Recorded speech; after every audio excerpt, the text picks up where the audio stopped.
Ladies and gentlemen, now it's Too Late with Alan Mosley.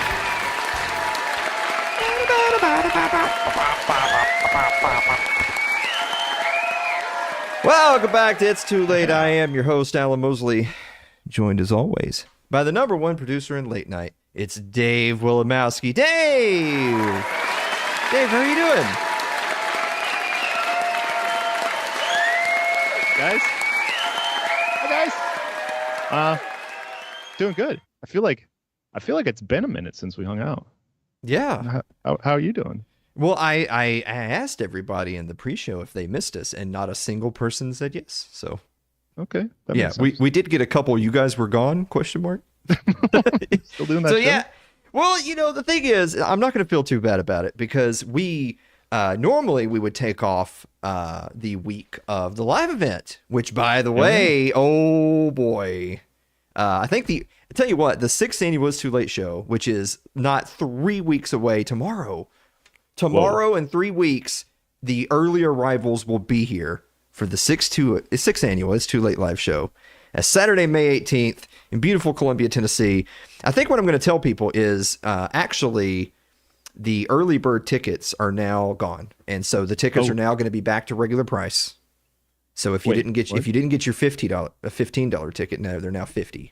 So, ouch. You know, we had them on sale since January. So for all those people that have waited to the last minute, you know, and they're not getting any cheaper, so you're going to want to. Well, the only tickets we have available now are the VIPs and the super VIPs. So get ready to make Ryan a wristband is what I'm saying. Okay. Yeah, or anybody else. I mean, if your name just happens to be Ryan and you needed a ticket, I'm not saying I know of anyone that matches that description. For instance, a Ryan might. Yeah. But if you were Ryan and you needed to get a ticket, then I'm just giving you a heads up to get out your wallet. So yeah. Without your VIP-ness. Get out what? VIP-ness. Oh, I thought you said get out your penis. I was like, no, we won't be accepting that in lieu of payment. Sad to say, but not no, this year. That's not worth $15. I'm too mad. What's supply and demand, Dave? There's, we're way oversaturated and really covered in penises over there, aren't you, Dave? I'm sorry. Leading off tonight's stories, women's basketball star Caitlyn Clark is in the news. Do we have a picture of Caitlyn Clark? Oh, yeah. Yeah, there she is. Oh, my God. Clark's rookie salary is $76,000, which might seem a little low. Okay. Now, definitely compared to the rookie salary of NBA's Victor Wembanyama. Wembanyama. I don't know. He's black and from Europe. Whatever. He actually makes $12 million for his rookie. I know, right? We're the long line of work and not talented and not tall. Yeah. And this disparity has led to calls of inequality. Of course it has. Of course it has. Even President Biden weighed in on the topic. He actually tweeted this out. Well, I mean, let's be honest. Whoever changes his diapers tweeted this out. Women in sports continue to push new boundaries and inspire us all with missed layups. But right now, we're seeing that even if you're the best, women are not paid their fair share. It's time that we give our daughters the same opportunities as our sons and ensure women are paid what they deserve. I tell you what, that's awfully moral high ground that the president is seeking to claim right there, being the leader of the Democratic Party and all, when, I don't know if you noticed this, but not a single Democrat in Congress voted to ban mentally ill men from competing in women's sports. Yeah, funny how that works. Oh, yeah. But I tell you what, okay, I'm willing to be convinced there's a problem. So, hey, let's just take a look at the numbers, Dave. Let's look at the financials. Now, comparing the NBA and the WNBA, turns out the NBA generated $10 billion in revenue last season, while the WNBA only churned out $60 million. And the average NBA player's salary is $9.6 million, while their female counterparts made $103,000. So to put that in perspective, the NBA generates 167 times the revenue of the WNBA, but NBA players only earn 93 times as much as the average WNBA player. Therefore, kind of hate to say it, but President Biden is right. Women aren't getting paid their fair share because, in fact, they're actually getting paid far too much. Oh, yeah. It's right there. Women deserve less. .jpeg. That's right. I tell you what, arguments continue at the trial of former President Donald Trump in New York City. Do we have a picture from the Trump trial? Oh, yeah. Oh. Jesus. Wow. Look at the faces. I'm sorry. By the way, did you hear that another person self-immolated over there outside of the trial? Did you see that? Yeah, I saw some stuff on the internet about that. Yeah. Boy, things are really heating up out there. Okay. The press is grilling Trump on this one. Oh, okay. Yeah. Sad to say, his defense team is getting torched. We're doing this again. Well, the prosecution is blazing a trail. Don't you? Okay, all right. We won't make light of some mentally ill person burning themselves to death. But what we will make light of is tonight's sponsor, which is Fox and, I don't know, I'm sorry, which is Fox and Sons Coffee, which you can find at foxandsons.com. If you use promo code ITL, you get 18% off orders of $25 or more. Wow. Shipping's always free on orders over $37.99 at foxandsons.com. Did you know that you can actually meet Steve Fox of Fox & Sons Coffee and get... Are you kidding me? You can get your stuff directly from the source at the 6th annual It's Too Late live show. He's going to be there. He's going to be slinging beans. Hide your kids, hide your wives. Yeah. Slinging beans. Yeah, slinging beans. I actually have some right here. This is the Den Blend 2 Electric Boogaloo. Can we get a shot of that? Sounds exciting. Yeah. There it is. Oh, that hurt really bad. Oh, yeah, no, it's not the beans. I was stabbed, and it's a whole thing. But anyway, that's thing. Yeah. Hey, we go hard down here in the South. Anyway, that's Fox & Sons Coffee, which you can find at foxandsons.com. Use promo code ITL. And finally this evening, after a week that saw, all right, here we go, the renewal of warrantless spying on Americans. There was the passage of a $95 billion foreign aid bill that had nothing in it for the nation's border. There was the ban of TikTok. They got that in there too. Pressure is mounting for the removal of Republican Mike Johnson from his role as Speaker of the House. Do we have a picture of Mike Johnson? Yeah, there he is right there. Yeah, I know that guy.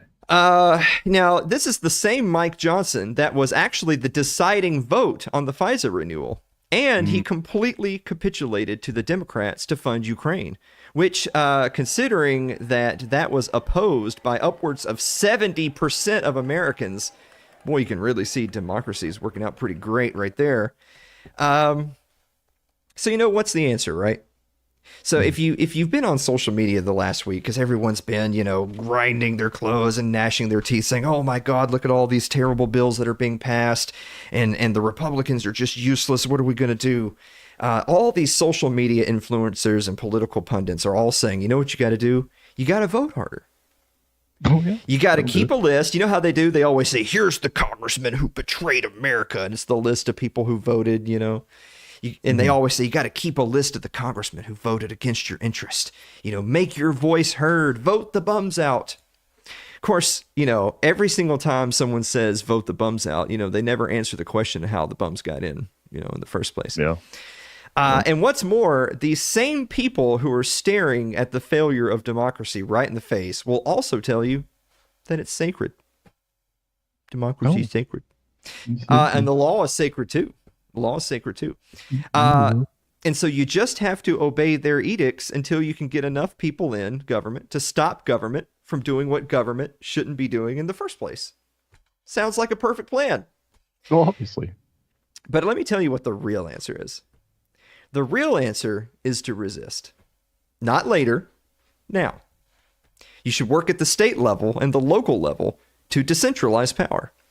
You should do your best to make it so that the election of imperfect men to replace other imperfect men has as little impact on your life as possible, as opposed to telling yourself, well, shucks, guys, I guess we have to go along with all these terrible laws until the next election. That's ridiculous. That's loser talk. But of course, you know me. That's what a reasonable person would say. I have a little bit more of a militant approach, because really, why worry about voting for new politicians when we could be hanging the ones we have? Oh, yeah. Was that? I don't know if I should hit the laugh or. Do you see me laughing, Dave? Okay, we'll just hanging. leave it. All right, guys, we're gonna be back with the meme of the week and the viewer mail right after this commercial break. Don't go away.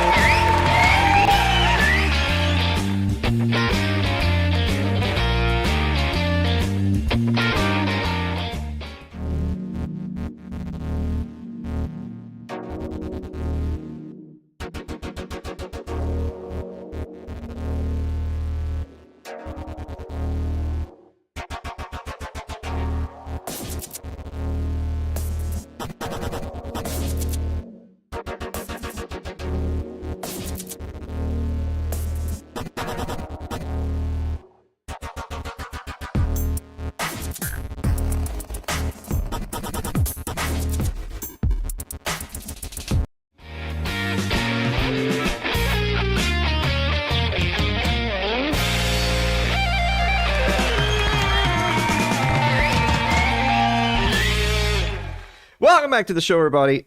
I forgot to mention, because the event's right around the corner, we actually have a surprise for Dave that Dave doesn't know about yet. What? Dave is going to be getting a visit from the Tickle Monster. What? Yeah, I'm going to get you. I remember you talking about how much you'd love to be tickled. So the Tickle Monster is going to visit you at the event. I'm going to get you. I'm going to get you. Making me giggle. Oh, I can't laugh. giggly. It hurts. Yeah. Do you remember me talking about how, so I had these student loans, right, from when I went to college. And then after I graduated, they called me up and they were like, "Hey, you ready to pay these back?" And I had said, in fact, you remember, I had said, actually, no, I'm just not going to. Yeah. And then it turned out that was actually the end of it. I didn't hear from them for a long time. Wow. So, and actually, I know this one neat trick, right? So it turns out what actually happened is they put me on this income-driven payment plan, and I told them, well, look, I don't have any money, so just, I'll get you next time. Go away. You know? I'll do. I got next. And well, turns out, okay, you're supposed to, like, on an annual basis, update your income, like your new tax return or whatever. Yeah. And so, tax season is upon us. I just filed my taxes. It's time to update the repayment plan. And so, man, I was just like, I was sitting here sweating bullets thinking, how can I lie and hide my income to make them think that I still am like an unemployed, ex-college student, and so that I keep my payments at zero. Yeah. And then, before I could even hatch my scheme, I get another letter in the mail from them that says that they have extended the deadline for when my income-driven payment plan update is due to October 25th, 2025. Nice. Yeah, guys, I've got the secret. Just don't pay. Yeah, and tell them. You got to be honest with them. Yeah, I'm honestly telling them I'm not going to pay them. Yeah. And that's just like, okay. Yeah, they're like, all right, we'll have a good day. They're okay with that. Yeah. It's the dude from Bangladesh. Yeah, his Raj is okay, thank you, sir. And he just that's it. Yeah. That's the end of it. Hey Dave. Yes, Alan. What time is it? Time for meme of the week.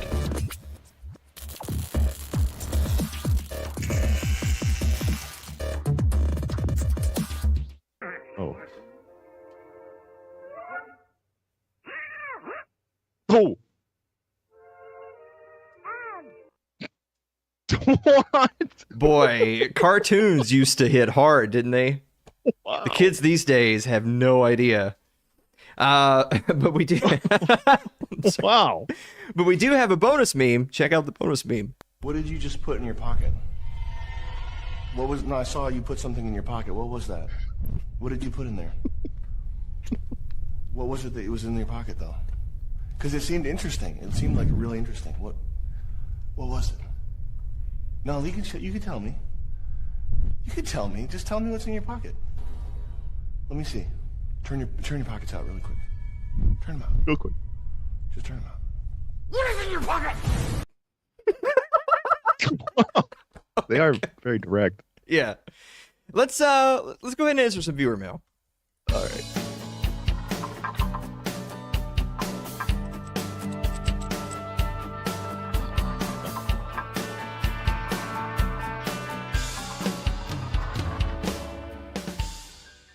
All right. Looks like we got about a dozen or so. How much time do we have left, Dave?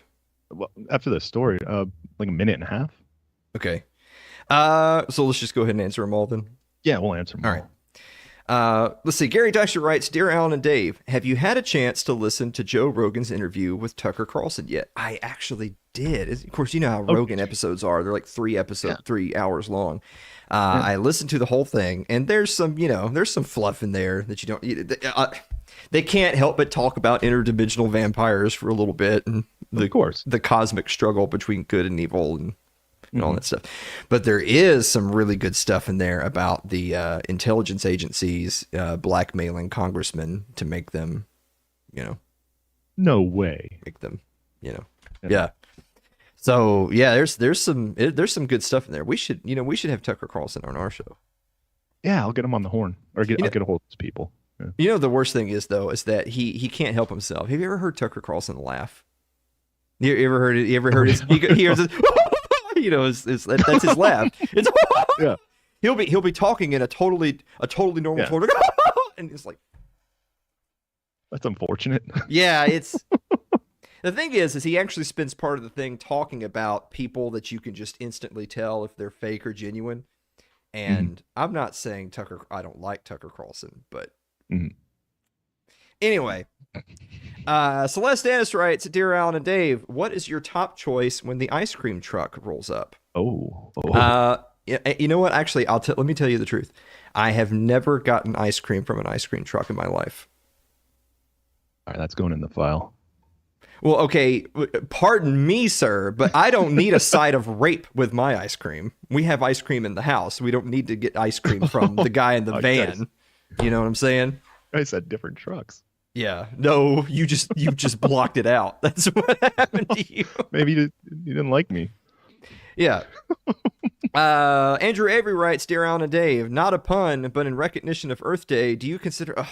Andrew, if it's not a pun, don't even write in. Yeah. Jonathan, actually, he does a whole thing about one of the guys who founded Earth Day, who turned out to be the unicorn killer. He's like a serial killer, and he murdered his girlfriend and composted her and all that stuff. I heard that part. Yeah. Yeah. Which, I mean, honestly, if he composted his girlfriend, then how'd he get caught? Like, where's the evidence? Yeah. He didn't do it right. Yeah, he's an amateur, or he talked. That's what always happens.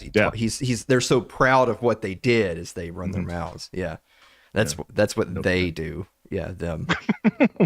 They do. But dude, I just don't pay my bills. It's amazing. Yeah. Mm-hmm. They're fine with it. Yeah, they like it when you do it. Jonathan Carenza writes, Dear Alan and Dave, what is your favorite burger place? Oh, that's just got to be Jumbo House. Which, of course, people are going to find out for themselves at the 6th annual It's Too Late live show coming up Saturday, May 18th. Beautiful Columbia, Tennessee. 3 weeks from tomorrow, we'll be at Jumbo House. That's insane. Yeah. Are you ready? Yeah. As ready as I'll ever be.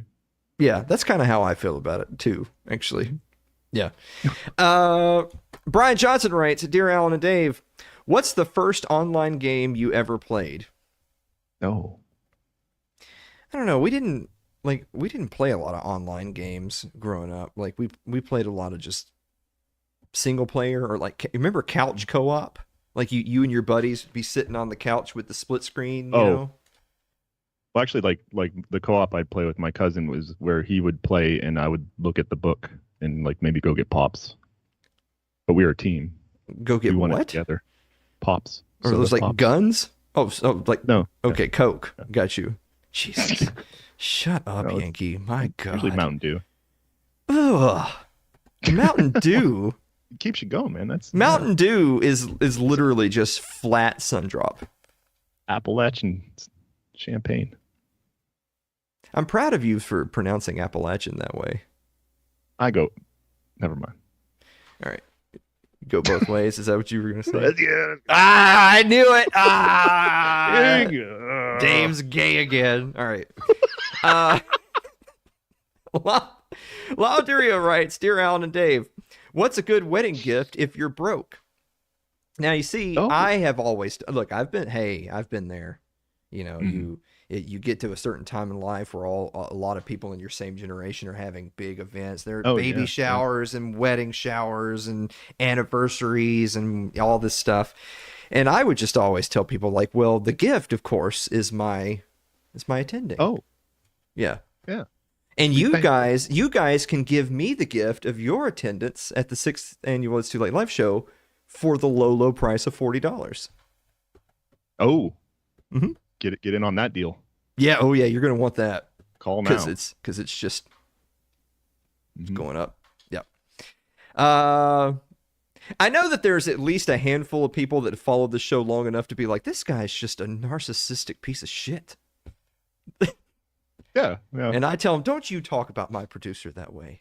All right. Aaron Kittner writes, Dear Alan Dave, what color has the worst personality? Oh, okay.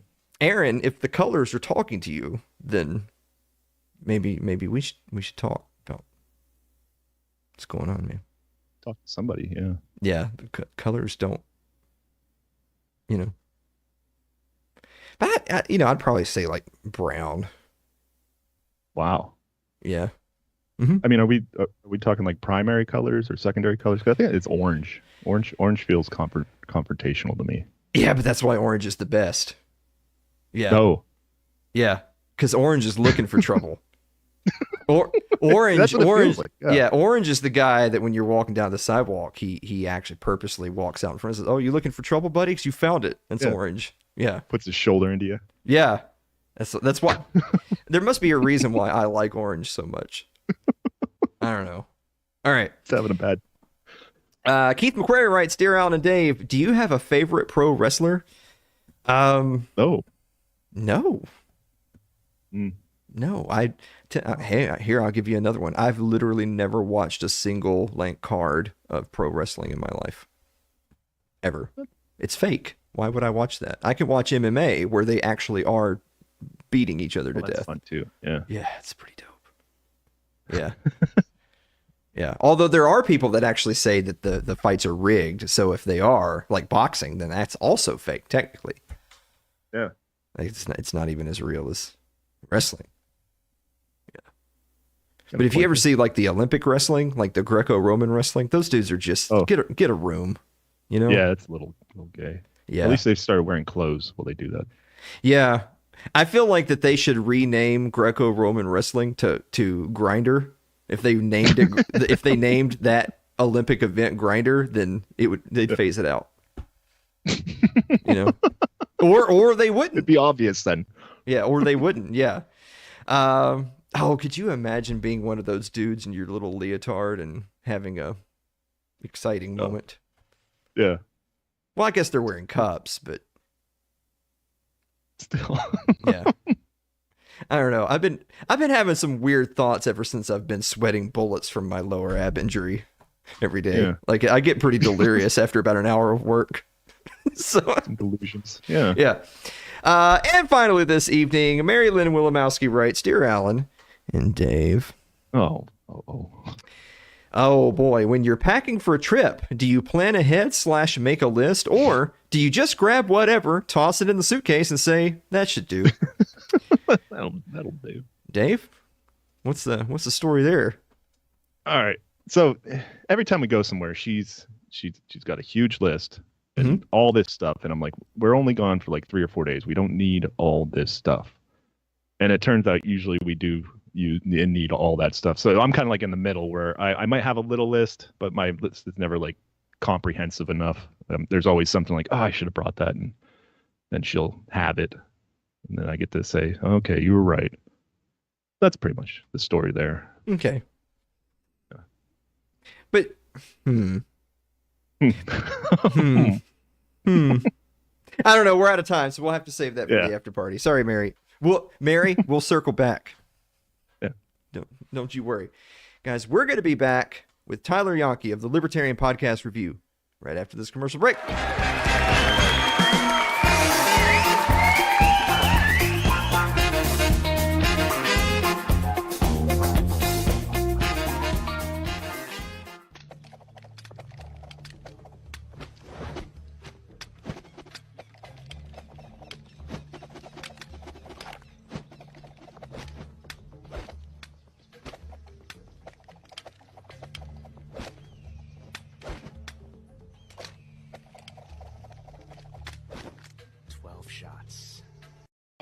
Same job, same employer means equal pay for men and women. No time for jokes, Batgirl.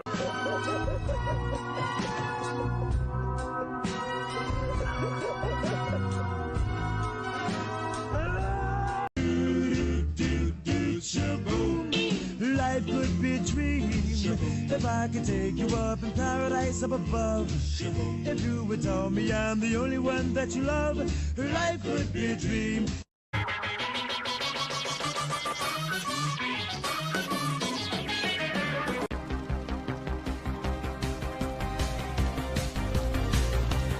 This one is for your fingers. When we wash our hands, we often don't wash them thoroughly. which can easily leave bacteria behind.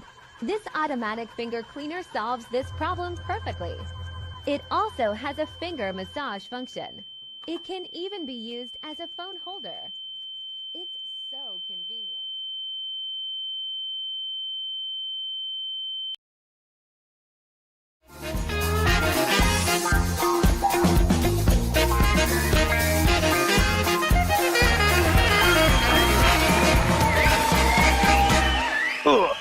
Welcome back to the show, everybody. Our guest this evening is a family law attorney, an avid cyclist, as well as the host of the Libertarian Podcast Review. It actually doesn't, it says LPR, but it doesn't say Libertarian right there, which I think is a really good branding choice on his part to just drop that word entirely.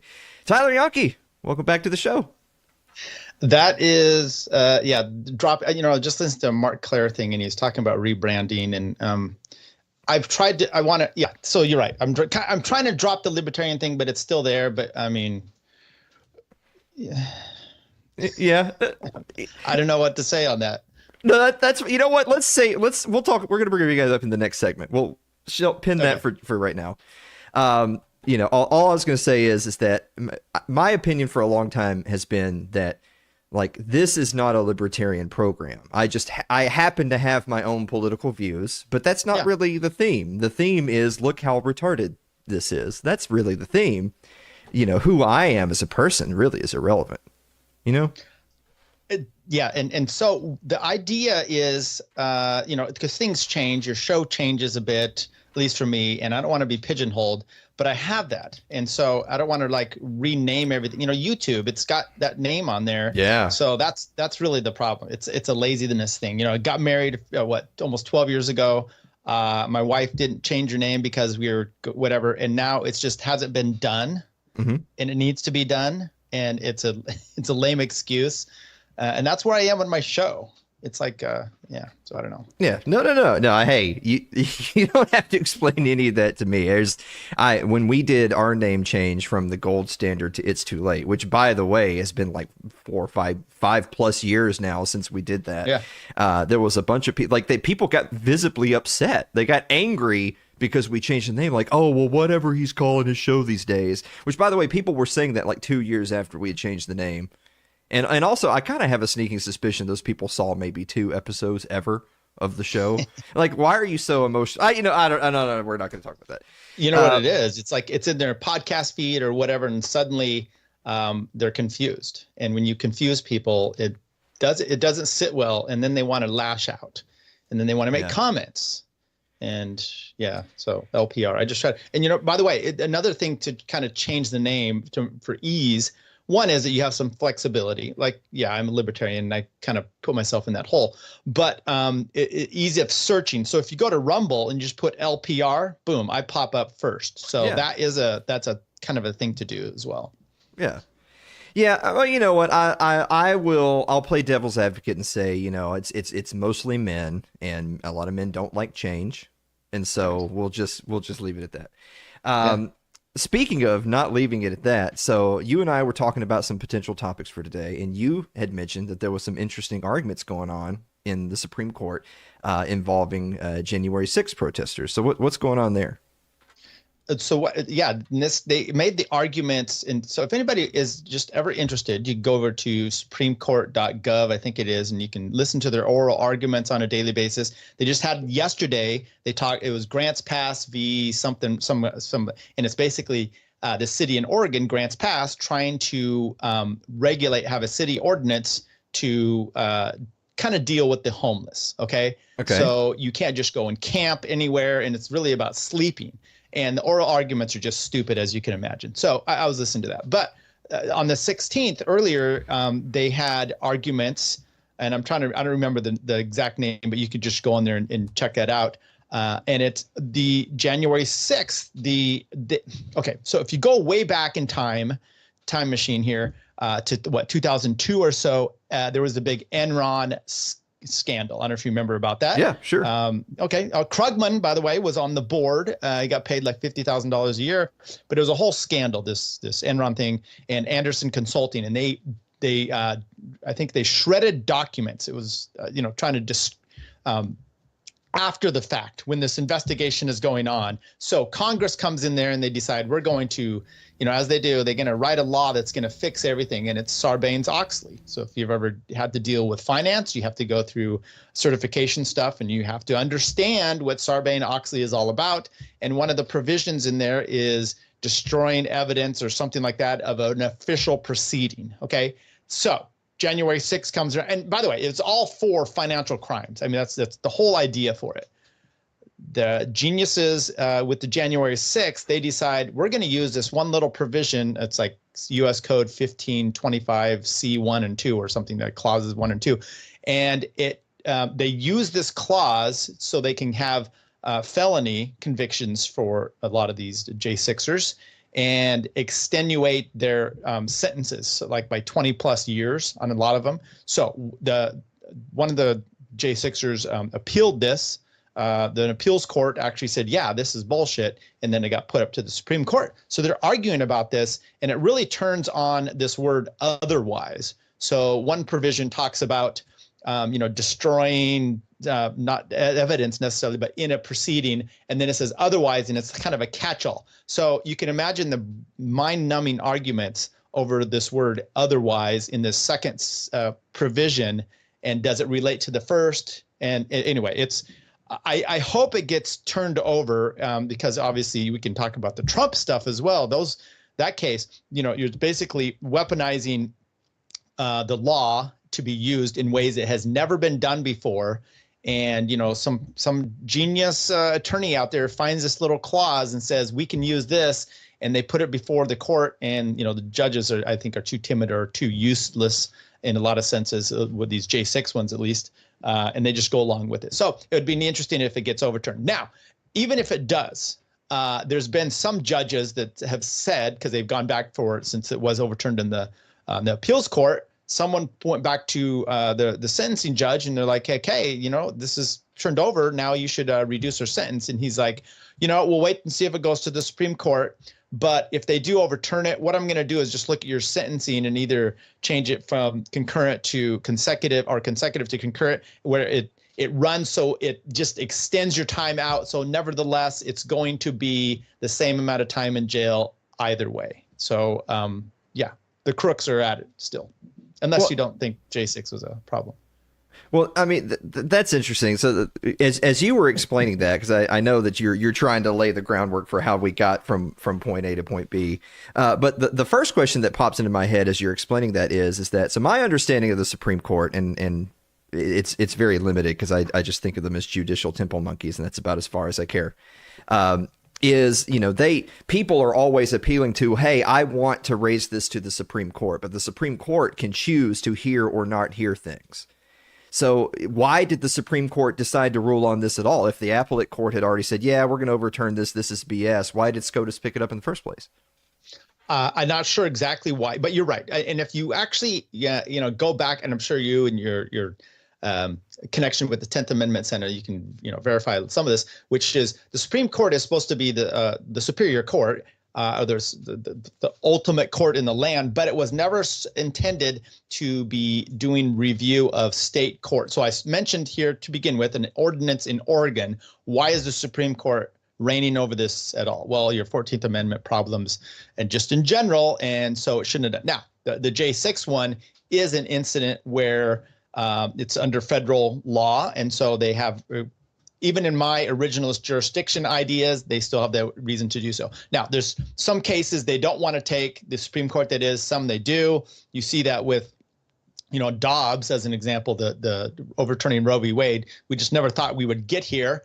Sometimes they take a lot of gun cases, and then there's times I don't know why they took this one, other than sometimes there's and sometimes when you're appealing up to the Supreme Court, you're specifically doing it out to a certain judge in your district, and then they're able to decide this or not. I don't know all the ways about why it comes about. I'm just telling you it did come here. So now we are taking on this case, which I think is a good thing. It shines a little bit of light. But even then, I was just listening to some of the arguments, and one of the guys is like, look, they're using this in a novel way that's never been done before. And of course, there's the 4 females on there. Barrett, she's okay. She's like kind of the Republican one. You have Kagan, Sotomayor, and Jackson Brown, Brown Jackson, sorry. And they're kind of just, I think, useless. And one of them's like, yeah, but we've never had this before where, and I don't know if she used the word insurrection, but she's like, so much violence trying to not allow for the certification of an election. So anyway, that's where we're at. Well, okay, so to break this down into kind of like two separate categories. There's the law side of it, and then there's the judge prosecutor side of it. So you were explaining how the judge was basically saying, okay, yeah, it looks like this might be overturned, but I'm going to rule in such a way where essentially this isn't going to help your cause. Like, sure, there may be some legalese involved, but you're still going to be going away for X number of years because you're a violent insurrectionist and all that. A topic that we had talked about on the show with Suzanne Sherman, another lawyer, Jesus Christ, another lawyer who's been on the show. Yeah, I know, right? And one of the topics we covered in the past was prosecutorial misconduct and the difficulties that not just defendant, I mean anyone faces when a prosecutor or a judge is doing something they shouldn't do. Because if you're the defendant, you're already, I mean, you know how it is, right? You're already being driven to the poorhouse because you're going up against the state who's going to throw everything in the kitchen sink at you. Yep. And you're there with your court-appointed lawyer who's wearing shorts and a t-shirt. It's me. I'm your court-appointed lawyer. And so I'm going up against the federal prosecutor or whoever it is. And then on top of that, you find out, oh, well, there was some prosecutorial misconduct, or, oh, they withheld evidence or whatever. Or, oh, the judge is not ruling or sentencing correctly. I mean, where does somebody even begin to confront those types of issues? Or is the simple answer is they don't? Good day. A few little items here, which is especially criminal issues. Your court-appointed attorney, while they're the public defender, they're still getting paid by the state. The judge is being paid by the state. This is the anarchist in me, right? The DA obviously is being paid by the state, so you're up against it, and it's just one reason I don't do that kind of law anymore, because it's you talk about O.J. Simpson. Oh, look how much money he had to spend. Yeah, and the city of Los Angeles spent what 3 or 4 times more than that, and they still didn't get a conviction. Now, but if he didn't have that money, you would be really under it. So, and by the way, you can try to get a judge disqualified for. As an example, like I said, I do family law mostly. So a lot of times we have commissioners. Those aren't judges. They're just a little bit different. And you can request. You have to consent for a commissioner to do your case. Once you've consented, you're down that rabbit hole. You can't stop. But if you want to disqualify or go have a judge, that's not a problem. The commissioner usually makes that decision. But if you want to have a judge removed for cause, you have to make your case to that judge that is going to either say yes or no about him being removed, him or her. So one, you just pissed them off and said, if you say, oh, you're not, you've got all kinds of problems, you're not fair. Okay, now you've got to do this to begin with, and then they rule against you, and then you sit there the whole time with them looking at you going, oh, you don't think I'm fair, huh? Interesting. So you're screwed in that. Let me just say this too. Do you even fight it?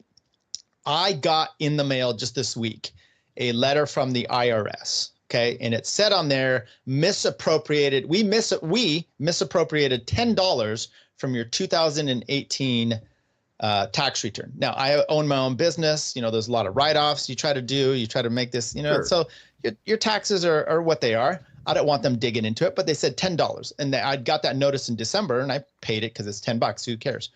Today, this week, I got that same thing in the mail, and it said, "Oh, since we now have to apply taxes and penalties, and it's $1,859." Wow! So it's similar to the judge thing. How do you fight this? Oh, no, why don't you look through my return from 2018 and dig through there? And I'm just like, it's going to cost me more. I'm stuck. What do you do? Do you really push back against this power structure?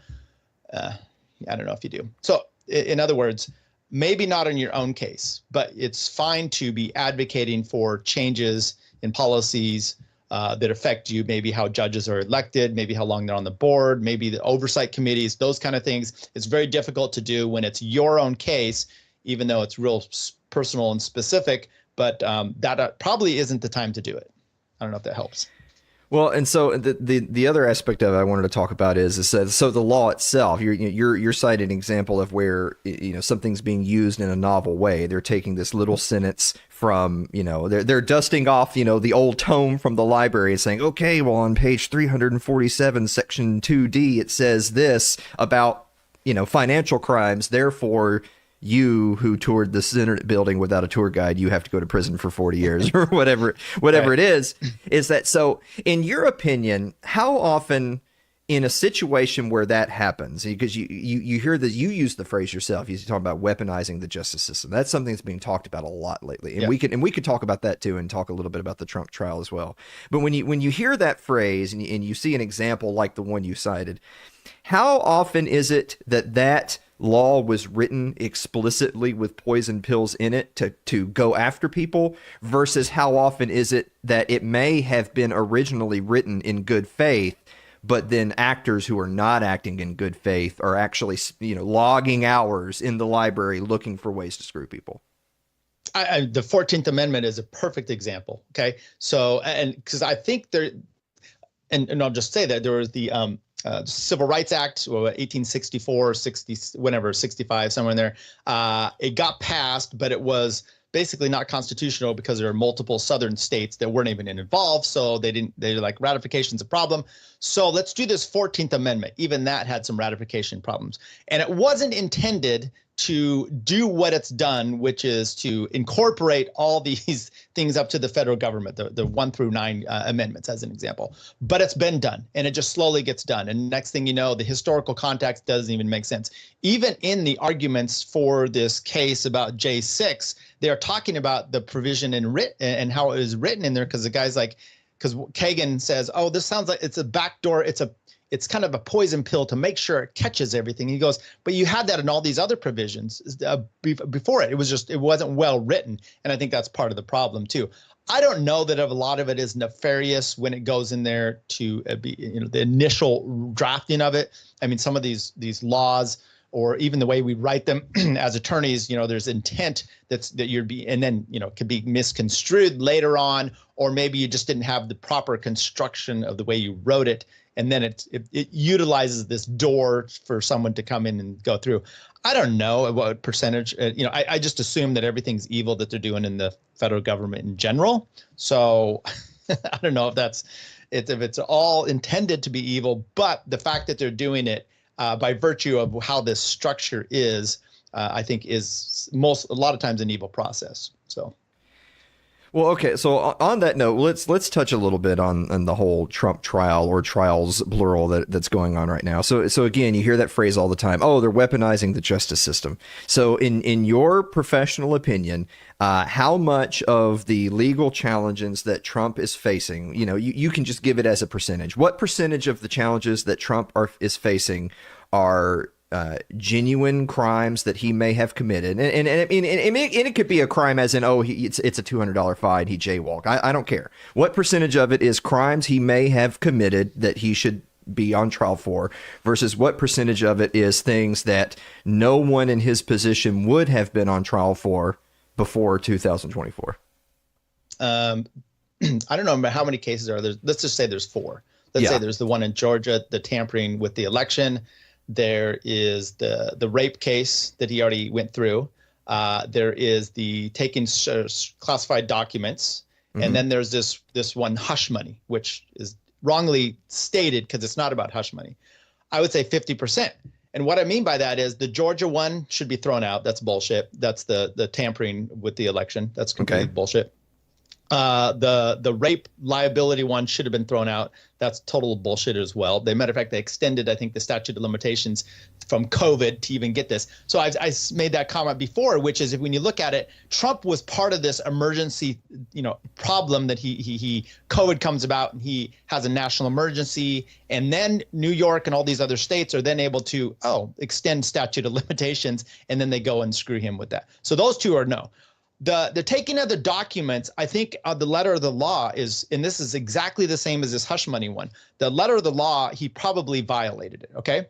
Now the hush money one, which is paying Stormy Daniels, but he did it through hiring an attorney, and then that attorney pays someone else to do something, and they're like, oh, they also have this group that is trying to hush, not just her thing, but hush everything that the bad news about him and buying stories off. Well, both of them have that is selective prosecution, because Hillary Clinton paid for the Steele dossier story, which was out there. I mean, you can't tell me that none of these other elected officials did anything different than what Trump has done. He just is being, put up on the petard for it. And same with the documents.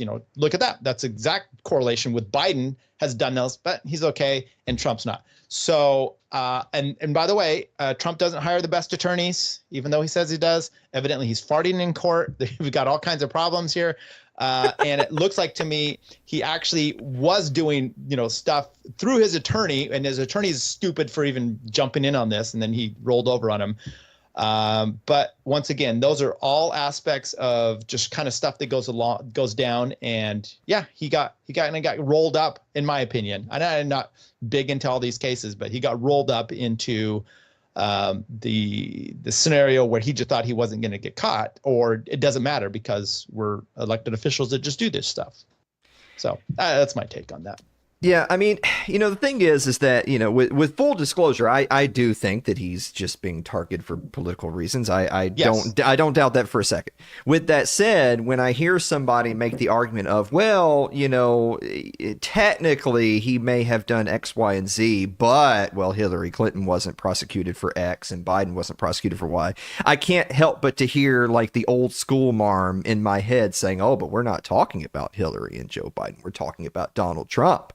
And it's like, well, as technically correct is the best kind of correct after all. So I guess what I would say to kind of put a pin in that and move on is, at the end of the day, do you think they're going to stick anything on him? So let me just say about that one part real quick, because it's not so much, I murdered someone and I got caught and they didn't, da, da, da. This is really about driving over the speed limit, going the flow of traffic. That's really what Trump is doing. He's just doing what everyone else is doing. And now they decide that they're, and same with the J6 thing, this Sarbanes-Oxley, you're not going to use it for BLM. You're not going to, and one of the justices actually said, what about pulling a fire alarm during Congress to stop a vote, which Bowman had done. Jamal, sure. I think that. So, it definitely is selective prosecution, and that pisses me off. And anybody, nothing you want more than when you go to court and you read a statute is to understand that this is how it's logically going to be applied, and then you can prepare for it or live your life, accordingly. So how many of these are going to be stuck to him? I think there, and in this one in New York right now, there's a possibility that I think it was all during the time he was president. So there is an argument that he shouldn't be prosecuted for any of the things he was doing while president. So that will be an interesting part there.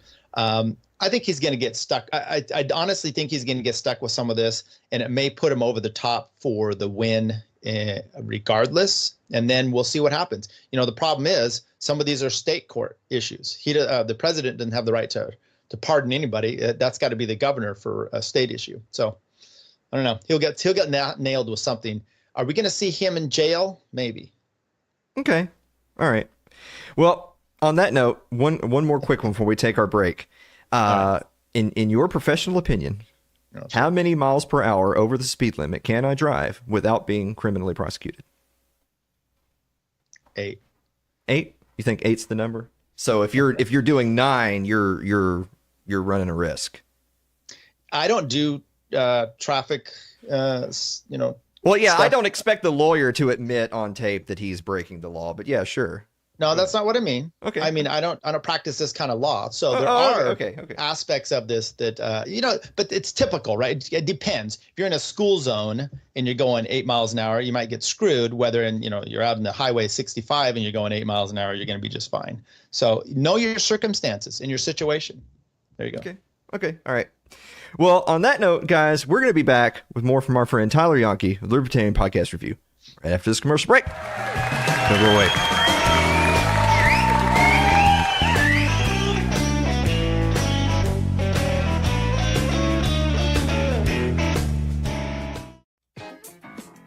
It's Too Late with Alan Mosley is proudly supported by Fox & Sons Coffee. Fans of It's Too Late use code ITL and receive 18% off orders of $25 or more. Shipping's always free on orders over $37.99, so get yours today at their website, which is www.foxandsons.com. It's www.foxandsons.com.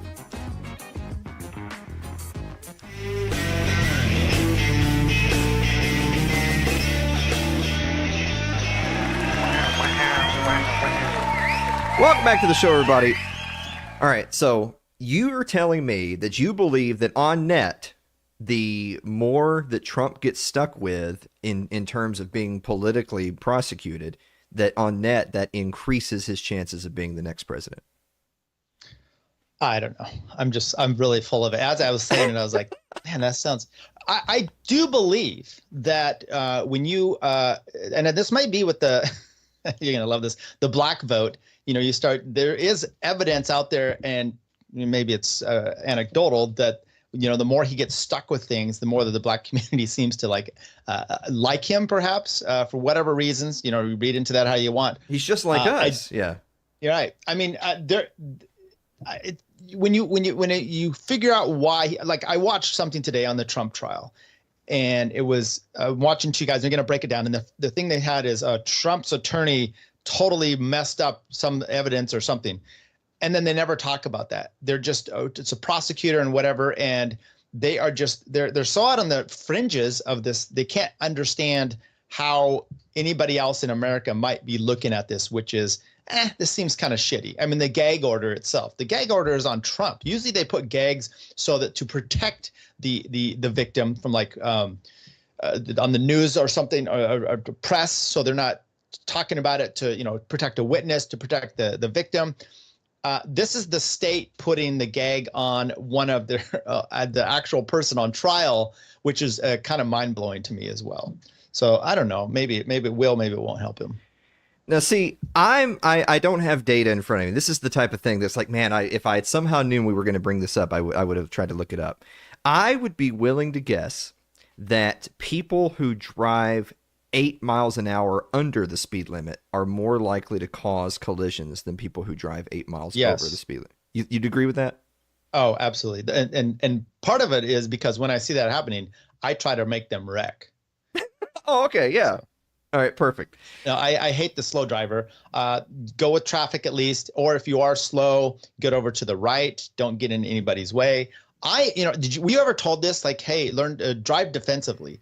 I think that's bullshit. So I used to do, still do bike racing, and you're always looking for kind of an out. You're always looking around your surroundings for situations where you have to kind of escape. And I drive like that as well. And I think it helps you because you're driving offensively. You're actually looking for the accidents that or things that are going, and you're looking for an escape. Whereas the defensive driver, I just think of it like an old lady, perhaps, or Karen type. They're always just like on the defensive. It's always your fault, and they're going to cause more problems. Yeah, I agree.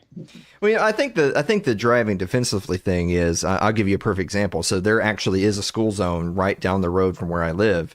And that school zone is on a 55 mile an hour road, and it's right off that road is the school. So you know how it is that even though technically the schools are like an offshoot of that whole area is a school zone, and it's like 25, whatever it is. So you're allowed to be there even with Megan's Law? That's exactly right. Shut up. But the thing is you will have people who either it's a combination of they're just not paying any attention. Imagine that, distracted drivers.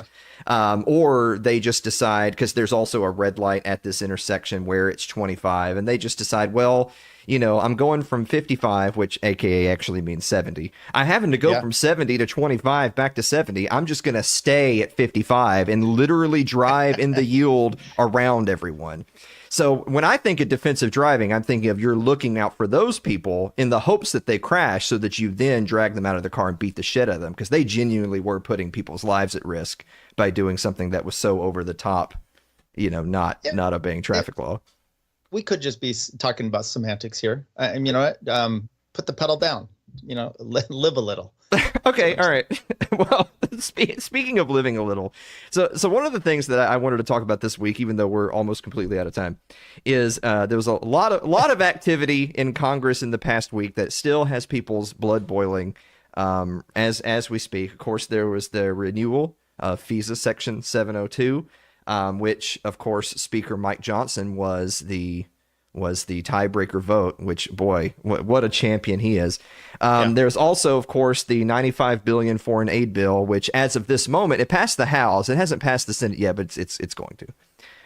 They have the vote. So that's $61 billion for Ukraine, $26 billion for Israel, and $8 billion for Taiwan. Because, boy, you can tell who the least favorite child is in that group, which, of course, gives us video clips like this right there. You gotta love to see that in the people's house in the United States, people chanting Slava Ukraine and waving flags. And that also brought us this tweet right here by Thomas Massey. So he had tweeted out the video saying, look at this abomination. And apparently it is a congressional rule that they're not supposed to do that. Imagine that. You're not supposed to wave foreign flags while you're working in the House. And he said, instead of fining Democrats for waving flags, the House Sergeant at Arms just called me and said, I will be fined $500 if I don't delete this video post. Mike Johnson, Speaker Johnson, really wants to memory hole this portrayal of America. Do you think that image and what's going on right now is really quantifiably different than what's been going on in Congress for decades, or is it just more visible? Yeah, so let me get this right. So we gave money. That's the new axis of evil, right? Ukraine, Israel, and Taiwan. Well, yeah, sure, yeah. Taiwan, yes. No, it's no different. I think that, we just never saw videos like this before. I don't know. It's so disturbing, especially, I come from the fiscal conservative background. I'm still that way, but it's really just infuriating to see the right jump on some of this, given the money, because it's insane. It's not like we're living in time. A few years ago, California had a surplus, and then of course now we don't. And there's a reason why, because you treat your money like this. It's just insane to me what they're doing. So you got all these homeless, you've got all, high inflation, you've got all these problems, and we're just going to be dumping and then the border down, south as well. So, but then they're just going to be giving the money, and it's really, I don't know how we get into all this without stepping on, but the anti-Semitism claims just aren't doing it anymore. So I think you're going to get a lot more backlash for, I didn't even know about Taiwan. You told me that. That's news to me, right? Because you hear the two bigger ones, which is a lot more money.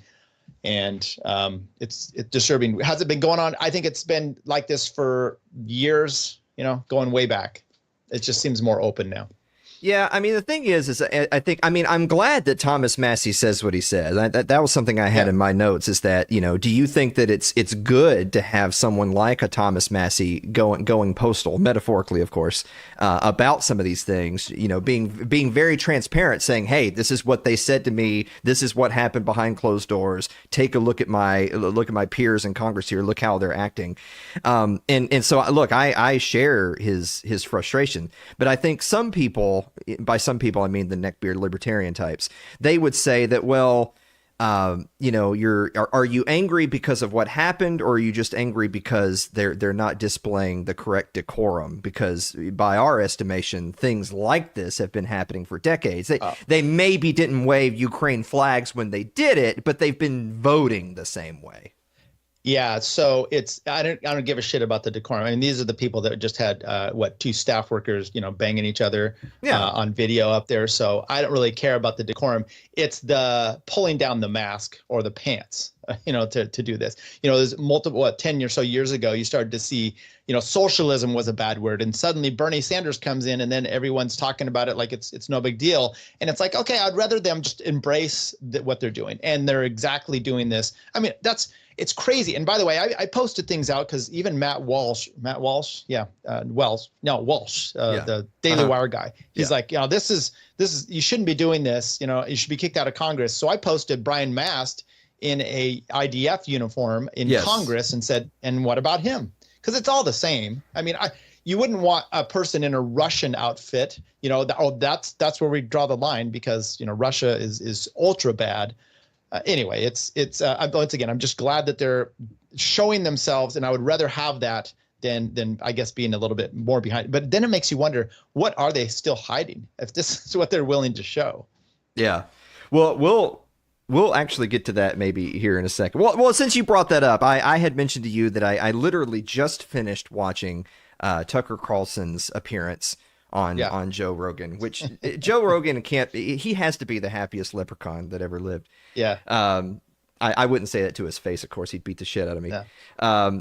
But there was some fluff in there, and they couldn't help themselves but to talk about interdimensional vampires and Alex Jones just a little bit. I mean, you got to have some of that. But they talked about genuine concerns of good and evil, and in the spiritual, supernatural aspect of it, and of course, obviously, how that ties into politics. And it kind of gave me a question that I think I'm going to start asking guests from now on, because I think it's a genuinely good question that a lot of people will dismiss, but I don't think it's the kind of question that should be dismissed. And that is, do you think that the people whose political beliefs are the exact opposite of yours? So try to think of someone who is diametrically opposed to you, your worldview, your culture, your heritage, everything. That person. Do you think that those people are evil?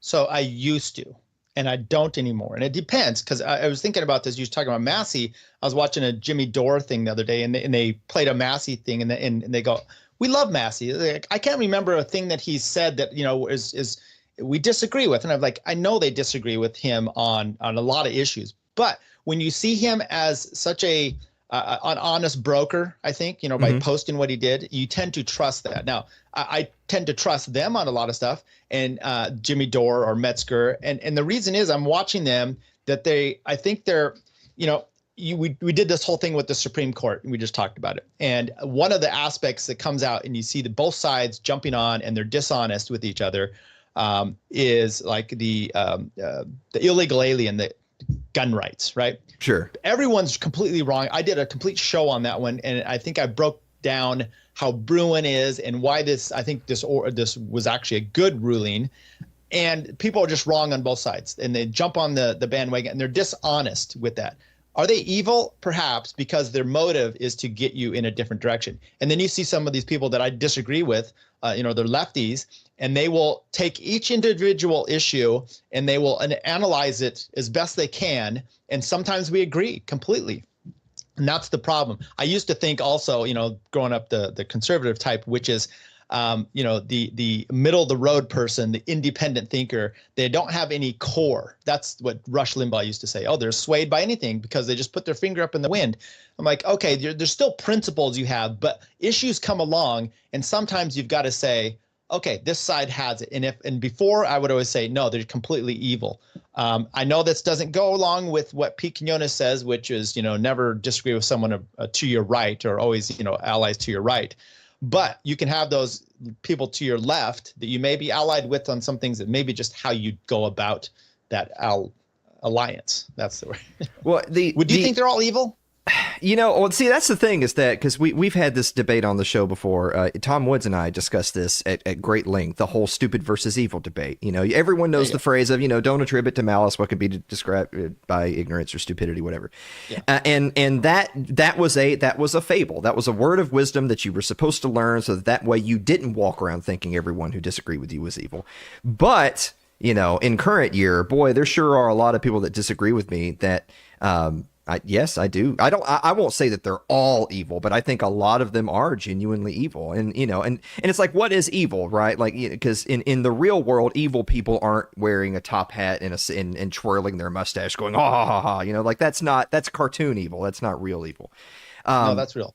Yeah, well, but let me do an addendum here, which is I guess it would depend on what it is and what that disagreement it really is about, right? Well, you're going to take a vax, okay, or I'm going to kill your child or send them overseas to fight. Okay, those are perhaps evil things, Okay, so yeah. Well, so like I'll give you like an example or two that Tucker Carlson had brought up, because he is somebody who he would describe himself as saying, I used to be. He describes himself as a secular person to this day. He obviously he grew up in the belly of the beast. He's originally from San Francisco and then spent a lot of time in DC, and he did not challenge a lot of mainstream political views until a little bit later in life.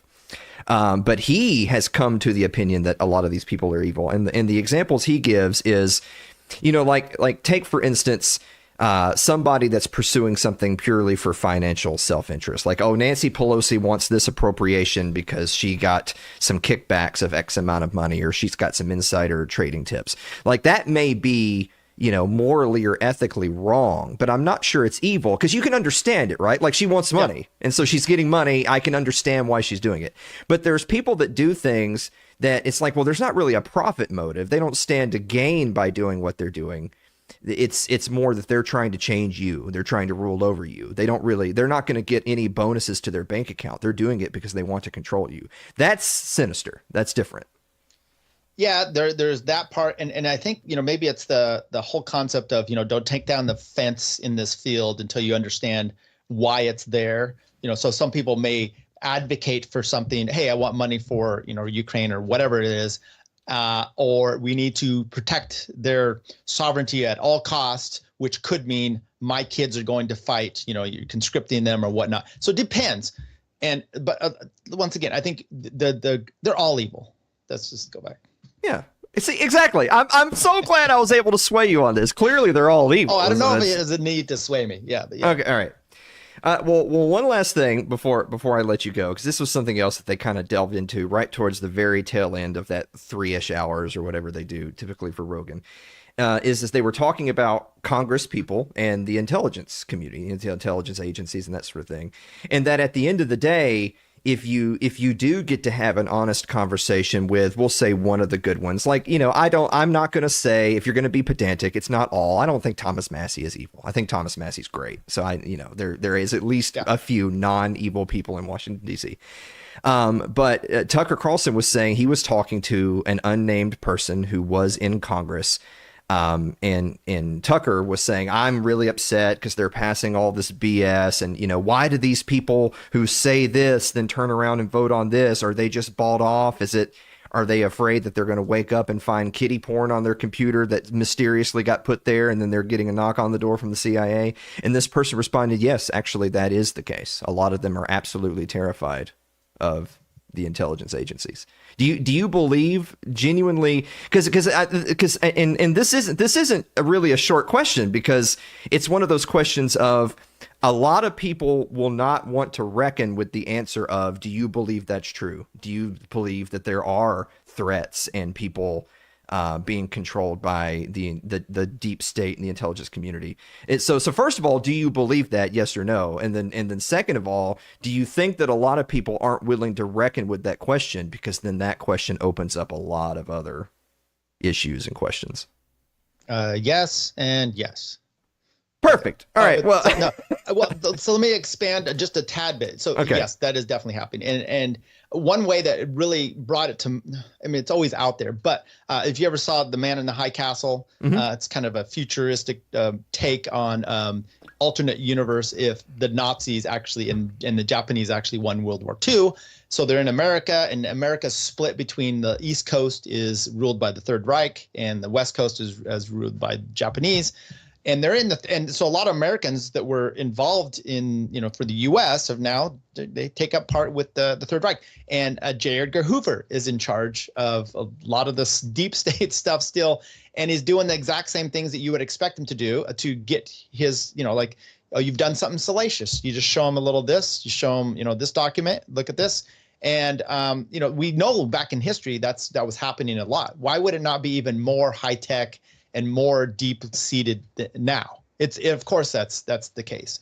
So, and do people not concern themselves with it? Yes. The Daily Wire, Jeremy Boring just tweeted out, because he was taken on, I think it was Tucker, and that's basically downplaying, like, don't pay attention to him because if you're saying certain things that are crazy, now we don't have to listen to you at all. And one of those, like the moon landing. And I'm like, look, if the moon landing's completely, fake or not, whatever, does it change my life? No. Even flat world stuff. It's like, no, planes don't just fall out of the sky then, because they've been up in the sky. If it's flat, they're still doing it. So those things don't change any of that. But that's what people sometimes are maybe thinking, because I'm not in the deep state.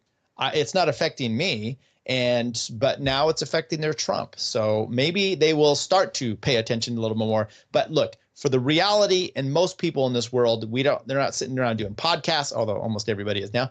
They're actually going to work, taking care of their kids, and being concerned about everything else. And then there's a whole thing of, well, if you don't pay attention to politics, politics will pay attention to you. Yes, that's it. But until it really hits you in the butt and you get that $10 misplacement that now is $1,800 interest, maybe you don't give a shit. Well, on that note, I just have to mention really quickly, you were given that synopsis of Man in the High Castle, and it reminded me of my absolute favorite edit on Internet Movie Database. They had RoboCop on there, and the synopsis for RoboCop started with, in a future dystopian Detroit, blah, blah, blah, blah. And they went on there and edited it to just say, in Detroit. That's my favorite my favorite edit. Yeah, exactly. On that note, Tyler, where can people go to support you and get more of your content? Yeah, so LPR is go to Twitter. That's by the way, right when we're done here, I'm going to be putting out a tweet for Dave Smith, and he's going to, because I gave him this thing and he wanted to post it and he couldn't figure it out. So I'm going to do, Dave, I'll be right there. I told you to give me a little bit. I'm going to post this thing out. But go to Twitter. It's just my full name, Tyler, Tyler Janke. You can find my Libertarian podcast review. I also produce the Tower Gang, so I'm on there every Wednesday night, kind of competing against you, Alan. But yeah, let's come check out our stuff, and yeah, that's it. Thanks for having me on. I really appreciate it. Yeah, well, we appreciate it. Of course, I have to get you out of here on one more. All right, sure. Soup. Dang it! How did you know? No, it actually. You're gonna laugh when you hear the question now. Is a vanilla chai latte a Wrong. vanilla Already. soy chai latte? Is that a 3-bean soup? One. Okay. You just hit one of my big pet peeves, because I believe chai means, no, that's tea. Okay. I think you're good. Is that a 3-bean soup? Yes. No, because it's not heated. Sorry, no, it isn't. Oh, you said I thought it was iced. You had it. No, you had it right the first. You literally, this is the first guy we've ever had that correctly answered the food question before the food question was read out loud. That's pretty impressive. Even though you, for some, just purely to troll the audience, you changed your answer to incorrect. Yeah. Because that's how little respect you have for the quiz. I think it's chai is. I think that means tea. So when people say chai tea, they're just saying TT, and they're idiots. Yeah, they're retards. You can say that. Yeah. That's fine. But I think you said it right. Okay, all right. Guys, we're going to be back to wrap up the show right after this commercial break. Don't go away.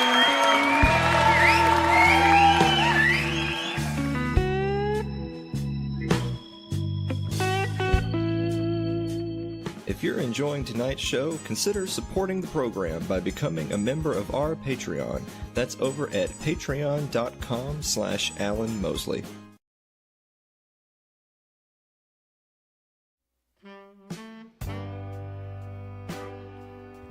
Like our Facebook page. It's facebook.com/Alan Mosley TV. You can follow me on Twitter. It's twitter.com/Alan Mosley TV. Subscribe to our YouTube page. It's youtube.com/Alan Mosley TV. But if you're more of a listener than a watcher, get us on your favorite podcasting platform of choice thanks to Spotify. It's Too Late with Alan Mosley and Alan Mosley TV. Also, don't forget to get your tickets to the 6th annual It's Too Late live show. That's coming Saturday, May 18th in beautiful Columbia, Tennessee. Yeah. I'm worn out. That's a lot. Dave, you have a final thought? Man, I was so lost in that interview, I almost forgot we were doing a show. Yeah. That's good. I saw that momentary panic that was happening there. Yeah. After party? Oh, we have to. Yeah. Yeah. Well, yeah, we took a week off. Got to do an after party. I'm just going to be sitting here just in agony while we do it, but we'll do it. Well, we got some important event stuff to talk about in the after party. Yes. Yeah. Guys, thank you so much for watching another episode of It's Too Late, and we will see you next week. Man, I should have taken my suit off. I told you.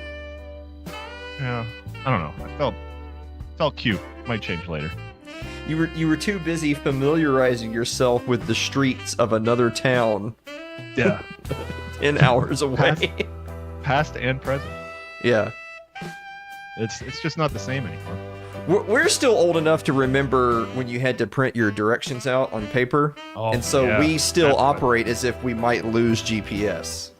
Yeah. And You're you're going to have to, yeah, you're going to need to know where you're going.